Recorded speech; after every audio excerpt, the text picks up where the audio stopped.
unusual week. It began last Saturday night. That was when Camden Yards was locked down. Some fans expressed frustration that they could not leave the ballpark until police determined that it was safe. But the Orioles' executive vice president and son of owner P Angelos defended the protesters and those living in economic devastation. In a series of 20 tweets, Angelos wrote on Saturday, "There's a far bigger picture for poor Americans in Baltimore and everywhere who don't have jobs and are losing economic, civil, and legal rights. And this makes inconvenience at a ball game irrelevant." John Angelos joins us now from Baltimore. Good morning. Good morning, Charlie.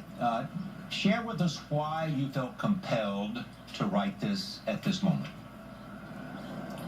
Charlie, you know, a tweet that I wrote for what I thought would be very few people ended up being shared by a few million, and I think I wrote it because I believe that the difficulty that people have in certain communities in Baltimore, which I think reflects the difficulty people are having in communities around the country, is a byproduct of some failed policies on a national level that have transferred American jobs to foreign countries, and policies that have reacted to the stress in these communities by seeking people out and putting them in jail in large numbers. And what do you hope it will accomplish? Well, at the time, I was really trying to move a specific dialogue towards a wider picture that baseball games and football games are fun things and they're entertainment, but they're not important relative to the grand scheme of things. The grand scheme of things, what's important is how are people living in all of our communities and not just some. If our system is leaving some of our friends and neighbors behind, then our system's really failing all of us. John, there's been a lot of conversation, excuse me, and a lot of debate over the use of the word thug to describe the people who are rioting. What are your thoughts on that? I don't think that's fair. I think that there are 2.25 million people in the Baltimore metropolitan area.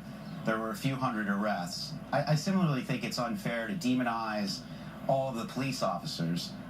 Police officers are not from another planet. They're Baltimoreans who live here, just as the residents do. It's unfair to sensationalize things and call all of the protesters unfortunate names, or to call all the police officers unfortunate names.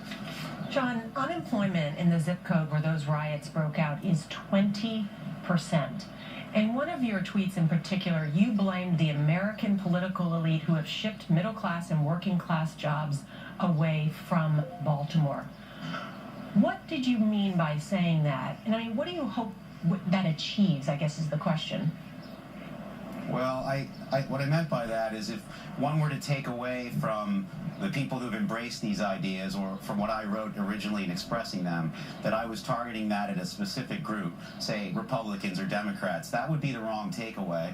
I think both groups have embraced policies over the past many decades that have said, well, we're a democracy, but we're comfortable with shipping our Baltimorean jobs, our American jobs, to countries that aren't democracies and that couldn't spell the word election in any language, and they are also have been comfortable with enforcing crime bills and laws that have put a lot of people in jail for what are described as lower level drug crimes, and by warehousing people that don't have jobs and by passing that through to generations, you're getting nowhere.